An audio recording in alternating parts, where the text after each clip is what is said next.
Dust Unto Dust by Lyman D. Hinckley, originally published in Planet Stories, Summer 1955. Narrated by Tom Trussel.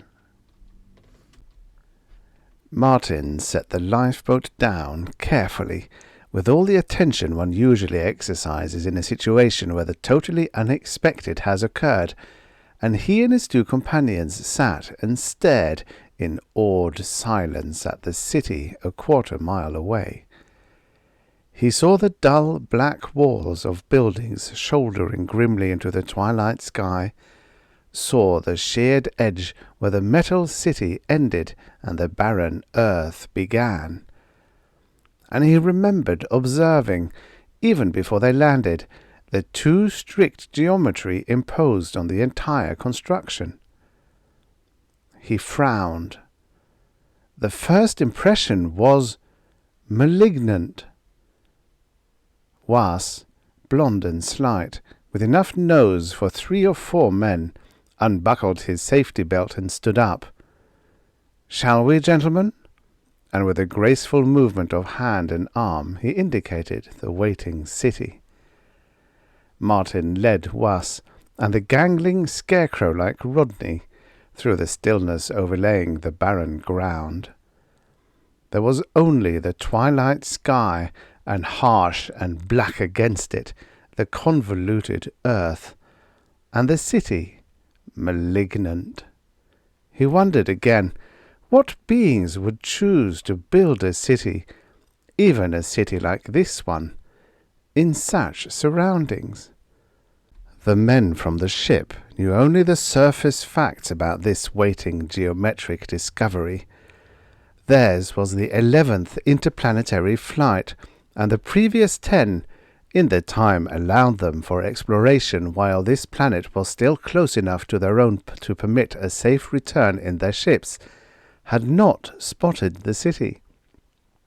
But the 11th expedition had, an hour ago, with just 13 hours left during which a return flight could be safely started. So far as was known, this was the only city on the planet without any life at all, save tiny mosses, for 1,000,000 years or more. And no matter which direction from the city a man moved, he would always be going north. "Hey, Martin," Rodney called through his helmet radio. Martin paused.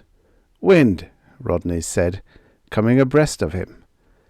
He glanced toward the black pile, as if sharing Martin's thoughts.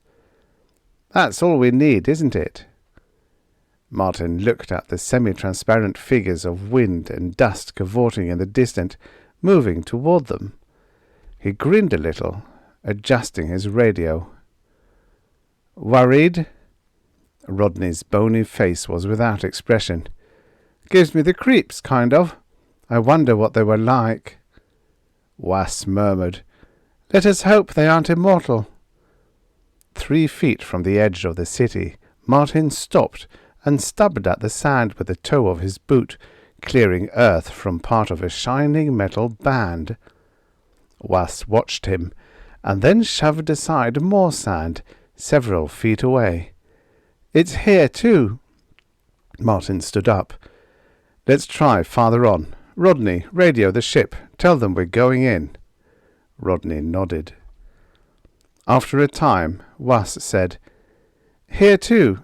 How far do you think it goes?" Martin shrugged. "Clear around the city? I'd like to know what it was for." "Defense," Rodney, several yards behind, suggested. "Could be," Martin said. "Let's go in."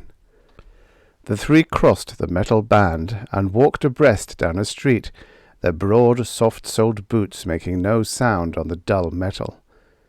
They passed doors and arches and windows and separate buildings. They moved cautiously across 5 intersections, and they stood in a square surrounded by the tallest buildings in the city. Rodney broke the silence hesitantly. Not very big, is it?" Was looked at him shrewdly. Neither were there, well, shall we call them people? Have you noticed how low everything is? Rodney's laughter rose, too. Then, sobering, maybe they crawled. A nebulous image, product of childhood's vivid imagination, moved slowly across Martin's mind. All right, he rapped out, and the image faded. Sorry, Rodney murmured, his throat working beneath his lantern jaw. Then, I wonder what it's like here in the winter when there's no light at all. I imagine they had illumination of some sort, Martin answered dryly. If we don't hurry up and get through this place and back to the ship, we're very likely to find out. Rodney said quickly, I mean outside. Out there too, Rodney. They must have had illumination. Martin looked back along the straight metal street they'd walked on, and past that out over the bleak furrowed slopes where the ship's lifeboat lay, and he thought everything outside the city seemed, somehow, from here, a little dim, a little hazy. He straightened his shoulders. The city was alien, of course, and that explained most of it. Most of it. But he felt the black city was something familiar, yet twisted and distorted. Well, Was said, his nose wrinkling a bit, now that we're here... Pictures, Martin decided. We have 12 hours. We'll start here. What's the matter, Was? The blond man grinned ruefully. I left the camera in the lifeboat. There was a pause. Then Was, defensively. It's almost as if the city didn't want to be photographed. Martin ignored the remark. Go get it. Rodney and I will be somewhere along this street. Was turned away. Martin and Rodney started slowly down the wide metal street at right angles to their path of entrance. Again, Martin felt a tug of twisted, distorted familiarity. It was almost as if they were human up to a certain point, the point being, perhaps, some part of their minds. Alien things, dark and subtle, things no man could ever comprehend. Parallel evolution on two inner planets of the same system? Somewhere, sometime, a common ancestor? Martin noted the shoulder-high doors, the heavier gravity, remembered the inhabitants of the city vanished before the thing that was to become man ever emerged from the slime, and he decided to grin at himself, at his own imagination. Rodney jerked his scarecrow length about quickly, and a chill sped up Martin's spine. What's the matter? The bony face was white. The grey eyes were wide. I thought I saw something moving. Anger rose in Martin. You didn't, he said flatly, gripping the other's shoulder cruelly. You couldn't have. Get hold of yourself, man. Rodney stared. The wind, remember? There isn't any here. How could there be? The buildings protect us now. It was blowing from the other direction. Rodney wrenched free of Martin's grip. He gestured wildly. That... Martin! Was's voice came through the receivers in both their radios. Martin! I can't get out! Rodney mumbled something, and Martin told him to shut up. Was said more quietly, Remember that metal band? It's all clear now, and glittering, as far as I can see. I can't get across it. It's like a glass wall. We're trapped. We're trapped. They are... Shut up, Rodney. Was, I'm only 2 sections from the edge. I'll check here. Martin clapped a hand on Rodney's shoulder again, starting him moving toward the city's edge, past the black, silent buildings. The glittering band was here too, like a halo around a silhouette. "No go," Martin said to Was. He bit at his lower lip. "I think it must be all around us." He was silent for a time, exploring the consequences of this. Then, "We'll meet you in the middle of the city, where we separated." Walking with Rodney, Martin heard Was's voice, flat and metallic to the radio receiver against his ear. "What do you suppose caused this?" He shook his head angrily, saying, "Judging by reports of the rest of the planet, it must have been horribly radioactive at one time. All of it." "Man-made radiation, you mean?" Martin grinned faintly. Was, too, had an active imagination. "Well, alien-made, anyhow. Perhaps they had a war." Was's voice sounded startled. "Anti-radiation screen?" Rodney interrupted. "There hasn't been enough radiation around here for hundreds of thousands of years to activate such a screen." Was said coldly, "He's right, Martin." Martin crossed an intersection, Rodney slightly behind him. "You're both wrong," he said. "We landed here today." Rodney stopped in the middle of the metal street and stared down at Martin. "The wind." "Why not?" "That would explain why it stopped so suddenly then." Rodney stood straighter. When he walked again, his steps were firmer. They reached the centre of the city, ahead of the small, slight Was, and stood watching him labour along the metal toward them. Was's face, Martin saw, was sober. "I tried to call the ship. No luck." "The shield?" Was nodded. "What else?" "I don't know." "If we went to the roof of the tallest building," Rodney offered, "we might—" Martin shook his head. "No. To be effective, the shield would have to cover the city." Was stared down at the metal street, as if he could look through it. "I wonder where it gets its power." "Down below, probably. If there is a down below." Martin hesitated. "We may have to—" "What?" Rodney prompted. Martin shrugged. "Let's look." He led the way through a shoulder-high arch in one of the tall buildings surrounding the square. The corridor inside was dim and plain, and he switched on his flashlight, the other two immediately following his example.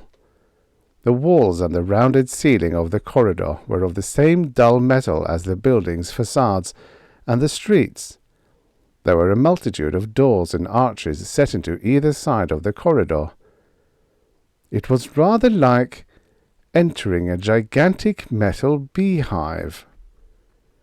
Martin chose an arch, with beyond it a metal ramp which tilted downward, gleaming in the pale circle of his torch. A call from Rodney halted him. "Back here," the tall man repeated. "It looks like a switchboard." The three advanced to the end of the central corridor, pausing before a great arch outlined in the two careful geometrical figures Martin had come to associate with the city builders. The three torches, shining through the arch, picked out a bank of buttons, handles, and a thick rope of cables which ran upward to vanish unexpectedly in the metal roof. "Is this it?" Was murmured. "Or an auxiliary?" Martin shrugged. "The whole city's no more than a machine, apparently." "Another assumption," Was said. "We have done nothing but make assumptions ever since we got here." "What would you suggest instead?" Martin asked calmly. Rodney furtively extended one hand toward a switch. "No," Martin said, sharply. That was one assumption they dared not make. Rodney turned. "But—" "No. Was, how much time have we?" "The ship leaves in 11 hours. 11 hours, Rodney repeated. 11 hours! He reached out for the switch again. Martin swore, stepped forward, pulled him back roughly. He directed his flashlight at Rodney's thin, pale face. "What do you think you're doing?" "We have to find out what all this stuff's for." "Going at it blindly will probably execute ourselves. We've got to—" "No." Then more quietly, "We still have 11 hours to find a way out." 10 hours and 45 minutes, Was disagreed softly. "Minus the time it takes us to get to the lifeboat, fly to the ship, land, stow it, get ourselves aboard, and get the big ship away from the planet. And Captain Morgan can't wait for us, Martin." "You too, Was?" "Up to the point of accuracy, yes," Martin said. "Not necessarily. You go the way the wind does, always thinking of your own tender hide, of course." Rodney cursed. "And every second we stand here doing nothing gives us that much less time to find a way out. Martin, make one move toward that switchboard, and I'll stop you where you stand." Was moved silently through the darkness beyond the torches. "We all have guns, Martin." "I'm holding mine." Martin waited. After a moment, Was switched his flashlight back on. He said quietly, "He's right, Rodney. It would be sure death to monkey around in here." "Well," Rodney turned quickly toward the black arch. "Let's get out of here, then." Martin hung back, waiting for the others to go ahead of him down the metal hall. At the other arch, where the ramp led downward, he called a halt. "If the dome, or whatever it is a radiation screen, there must be at least half a dozen emergency exits around the city." Rodney said, "To search every building next to the dome clean around the city would take years." Martin nodded. "But there must be central roads beneath this main level leading to them. Up here there are too many roads." Was laughed rudely. "Have you a better idea?" Was ignored that, as Martin hoped he would. He said slowly, "That leads to another idea. If the band around the city is responsible for the dome, does it project down into the ground as well?" "You mean dig out?" Martin asked. "Sure, why not?" "We're wearing heavy suits and bulky breathing units. We have no equipment." "That shouldn't be hard to come by."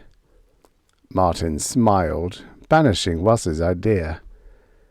Rodney said, "They may have had their digging equipment built right into themselves." "Anyway," Martin decided, "we can take a look down below." "In the pitch dark," Was added. Martin adjusted his torch, began to lead the way down the metal ramp. The incline was gentle, apparently constructed for legs shorter, feet perhaps less broad than their own. The metal, without mark of any sort, gleamed under the combined light of the torches unrolling out of the darkness before the men. At length the incline melted smoothly into the next level of the city. Martin shined his light upward, and others followed his example. Metal as smooth and featureless as that on which they stood shone down on them. Was turned his light parallel with the floor, and then moved slowly in a circle. "No supports. No supports anywhere. What keeps all that up there?" "I don't know. I have no idea." Martin gestured toward the ramp with his light. "Does all this whole place, look at all familiar to you?" Rodney's gulp was clearly audible through the radio receivers. "Here?" No, Martin answered impatiently. "Not just here. I mean the whole city." "Yes," Was said dryly. It does. I'm sure this is where all my nightmares stay when they're not on shift." Martin turned on his heel and started down a metal avenue which, he thought, paralleled the street above, and Rodney and Was followed him silently. They moved along the metal, past unfamiliar shapes made more so by gloom and moving shadows, past doors dancing grotesquely in the 3 lights, past openings in the occasional high metal partitions, past something which was perhaps a conveyor belt, past another something which could have been anything at all. The metal street ended eventually in a blank metal wall. The edge of the city which was a dome of force above and a bowl of metal below. After a long time, Was sighed. "Well, Skipper?" "We go back, I guess," Martin said. Rodney turned swiftly to face him. Martin thought the tall man was holding his gun. "To the switchboard, Martin." "Unless someone has a better idea," Martin conceded. He waited, but Rodney was holding the gun, and Was was. Then, "I can't think of anything else." They began to retrace their steps along the metal street, back past the same dancing shapes of metal, the partitions, the odd windows, all looking different now in the new angles of illumination. Martin was in the lead. Was followed him silently. Rodney, tall, matchstick thin, even in his cumbersome suit, swayed with jaunty triumph in the rear. Martin looked at the metal street lined with its metal objects, and he sighed. He remembered how the dark buildings of the city looked at surface level, how the city itself looked when they were landing, and then when they were walking toward it. The dream was gone again for now. Idealism died in him, again and again, yet it was always reborn. But the only city, so far as anyone knew, on the first planet they'd ever explored. And it had to be like this. "Nightmares," Was said, and Martin thought perhaps the city was built by a race of beings who at some point twisted away from the evolutionary spiral, plagued by a sort of racial insanity. "No," Martin thought, shaking his head. "No, that couldn't be. Viewpoint. His viewpoint." It was the haunting sense of familiarity, a faint strain through all this broad jumble, the junk pile of alien metal, which was making him theorize so wildly. Then Was touched his elbow. "Look there, Martin, left of the ramp." Light from their torches was reflected, as from glass. "All right," Rodney said belligerently into his radio. "What's holding up the procession?" Martin was silent. Was undertook to explain. Why not, after all? Martin asked himself. It was in Was's own interest. In a moment, all three were standing before a bank of glass cases which stretched off into the distance as far as the combined light of their torches would reach. "Seeds!" Was exclaimed, his faceplate pressed against the glass. Martin blinked. He thought how little time they had. He wet his lips. Was's gloved hands fumbled awkwardly at a catch in the nearest section of the bank. Martin thought of the dark, convoluted land outside the city. If they wouldn't grow there, or had they once? "Don't, Was!" Torchlight reflected from Was's faceplate as he turned his head. "Why not?" They were like children. "We don't know, released, what they'll do." "Skipper," Was said carefully, If we don't get out of this place by the deadline, we may be eating these. Martin raised his arm tensely. Opening a seed bank doesn't help us find a way out of here. He started up the ramp. Besides, we've no water. Rodney came last up the ramp, less jaunty now, but still holding the gun. His mind, too, was taken up with childhood's imaginings. For a plant to grow in this environment, it wouldn't need much water. Maybe... He had a vision of evil plants attacking them, growing with super swiftness at the air valves and joints of their suits. Only the little moisture in the atmosphere. They stood before the switchboard again. Martin and Was side by side, Rodney still holding his gun slightly to the rear. Rodney moved forward a little toward the switches. His breathing was loud and rather uneven in the radio receivers. Martin made a final effort. Rodney, it's still almost 9 hours to take off. Let's search a while first. Let this be a last resort. Rodney jerked his head negatively. No. Now I know you, Martin. Postpone and postpone until it's too late, and the ship leaves without us, and we're stranded here to eat seeds and gradually dehydrate ourselves and God only knows what else, and... He reached out convulsively and yanked a switch. Martin leaped, knocking him to the floor.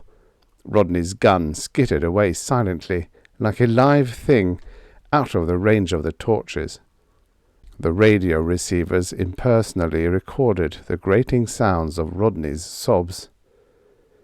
"Sorry," Martin said, without feeling. He turned quickly. "Was?" The slight blond man stood unmoving. "I'm with you, Martin, but as a last resort, it might be better to be blown sky high than to die gradually." Martin was watching Rodney, struggling to get up. "I agree. As a last resort, we still have a little time." Rodney's tall, spare figure looked bowed and tired in the torchlight, now that he was up again. "Martin, Martin turned his back. "Skip it, Rodney," he said gently. "Water," Was said thoughtfully. "There must be reservoirs under the city somewhere." Rodney said, "How does water help us get out?" Martin glanced at Was, then started out of the switchboard room, not looking back. "It got in and out of the city some way. Perhaps we can leave the same way." Down the ramp again. "There's another ramp," Was murmured. Rodney looked down it. "I wonder how many there are, all told." Martin placed one foot on the metal incline. He angled his torch down, picking out shadowy geometrical shapes, duplicates of the ones on the present level. "We'll find out," he said, "how many there are." 11 levels later, Rodney asked, "How much time have we now?" 7 hours, Was said quietly, "until take-off." "One more level," Martin said, ignoring the reference to time. "I think it's the last." They walked down the ramp and stood together, silent in a dim pool of artificial light on the bottom level of the alien city. Rodney played his torch about the metal figures carefully placed about the floor. "Martin, what if there are no reservoirs? What if there are cemeteries instead? Or cold storage units? Maybe the switch I pulled—" "Rodney, stop it!" Rodney swallowed audibly. "This place scares me." "The first time I was ever in a rocket, it scared me. I was 13. "This is different," Was said. "Built-in traps." "They had a war," Martin said. Was agreed. "And the survivors retired here," Why? Martin said, They wanted to rebuild, or maybe this was already built before the war as a retreat. He turned impatiently. How should I know? Was turned too, persistent. But the planet was through with them. In a minute, Martin said, too irritably. We'll have a sentient planet.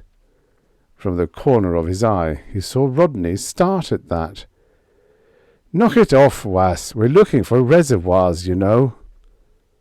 They moved slowly down the metal avenue, between the twisted shadow shapes, looking carefully about them. Rodney paused. We might not recognize one. Martin urged him on. You know what a manhole cover looks like, he added dryly. Use your imagination. They reached the metal wall at the end of the avenue and paused again, uncertain. Martin swung his flashlight, illuminating the distorted metal shapes. Was said, All this had a purpose once. We'll disperse and search carefully, Martin said. I wonder what the pattern was. The reservoirs, Was. The pattern will still be here for later expeditions to study. So will we if we don't find a way to get out. The radios recorded Rodney's gasp. Then, Martin! Martin! I think I found something. Martin began to run. After a moment's hesitation, Was swung in behind him. Here, Rodney said, as they came up to him, out of breath. Here! See? Right here! 3 flashlights centered on a dark metal disc raised a foot or more from the floor. Well, they had hands. With his torch, Was indicated a small wheel of the same metal as everything else in the city, set beside the disc. From its design, Martin assumed that the disc was meant to be grasped and turned. He wondered what precisely they were standing over. Well, Skipper, are you going to do the honours? Martin kneeled, grasped the wheel. It turned easily, almost too easily, rotating the disc as it turned. Suddenly, without a sound, the disc rose like a hatch on a concealed hinge. The 3 men, clad in their suits and helmets, grouped around the 6-foot opening, shining their torches down into the thing that drifted and eddied directly beneath them. Rodney's sudden grip on Martin's wrist nearly shattered the bone. Martin, it's all alive. It's moving. Martin hesitated long enough for a coil to move sinuously up toward the opening. Then he spun the wheel, and the hatch slammed down. He was shaking. After a time he said, Rodney, Was, it's dust down there. Remember the wind? Air currents are moving it. Rodney sat down on the metal flooring. For a long time he said nothing. Then, It wasn't. Why did you close the hatch then? Martin did not say. He thought the other 2 would have shot him otherwise. He said merely, At first I wasn't sure myself. Rodney stood up, backing away from the closed hatch. He held his gun loosely, and his hand shook. Then prove it. Open it again. Martin went to the wheel. He noticed Was was standing behind Rodney, and he too had drawn his gun. The hatch rose again at Martin's direction. He stood beside it, outlined in the light of 2 torches. For a little while he was alone. Then, causing a gasp from Was, a harsh expletive from Rodney, a tenuous, questing alien limb edged through the hatch, curling about Martin, sparkling in 10,000 separate particles in the torchlight, obscuring the dimly seen backdrop of geometrical processions of strange objects. Martin raised an arm, and the particles swirled in stately shimmering spirals. Rodney leaned forward and looked over the edge of the hatch. He said nothing. He eyed the sparkling particles swirling about Martin, and now himself. "How deep?" Was said from his safe distance. "We'll have to lower a flashlight," Martin answered. Rodney, all eagerness to be of assistance now, lowered a rope with a torch swinging wildly on the end of it. The torch came to rest about 30 feet down. It shone on gently rolling mounds of fine white stuff. Martin anchored the rope soundly and paused, half across the lip of the hatch to stare coldly at Was. "You'd rather monkey with the switches and blow yourself to smithereens?" Was sighed and refused to meet Martin's gaze. Martin looked at him disgustedly and then began to descend the rope, slowly, peering into the infinite, sparkling darkness pressing around him.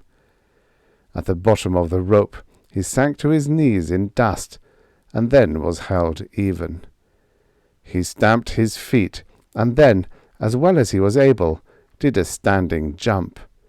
He sank no farther than his knees. He sighted a path parallel with the avenue above, toward the nearest edge of the city. "I think we'll be all right," he called out, "as long as we avoid the drifts." Rodney began the descent. Looking up, Martin saw Was above Rodney. "All right, Was," Martin said quietly, as Rodney released the rope and sank into the dust. "Not me," the answer came back quickly. "You two fools go your way. I'll go mine." "Was!" There was no answer. The light faded swiftly away from the opening. The going was hard. The dust clung like honey to their feet and eddied and swirled about them until the purifying systems in their suits were hard-pressed to remove the fine stuff working in at joints and valves. "Are we going straight?" Rodney asked. "Of course," Martin growled. There was silence again, the silence of almost exhausted determination. The two men lifted their feet out of the dust and then laboriously plunged forward to sink again to the knees, repeated the act, times without number. Then Was broke his silence, taunting. "The ship leaves in 2 hours, Martin. 2 hours. Hear me, Rodney?" Martin pulled his left foot from the sand and growled deep in his throat. Ahead, through the confusing patterns of the sparkling dust, his flashlight gleamed against metal. He grabbed Rodney's arm, pointed. A grate. Rodney stared. "Was!" he shouted. "We found a way out!" The radios recorded Was's laughter. "I'm at the switchboard now, Martin. There was a tinkle of breaking glass, breaking faceplate. The grate groaned upward and stopped. Was babbled incoherently into the radio for a moment, and then he began to scream. Martin switched off his radio, sick. He turned it on again when they reached the opening in the metal wall. "Well?" "I've been trying to get you," Rodney said frantically. "Why didn't you answer?" "We couldn't do anything for him." Rodney's face was white and drawn. "But he did this for us." "So he did," Martin said very quietly. Rodney said nothing. Then Martin said, "Did you listen until the end?" Rodney nodded jerkily. "He pulled 3 more switches. I couldn't understand it all. But, Martin, dying alone like that, in a place like this." Martin crawled into the circular pipe behind the grate. It tilted up toward the surface.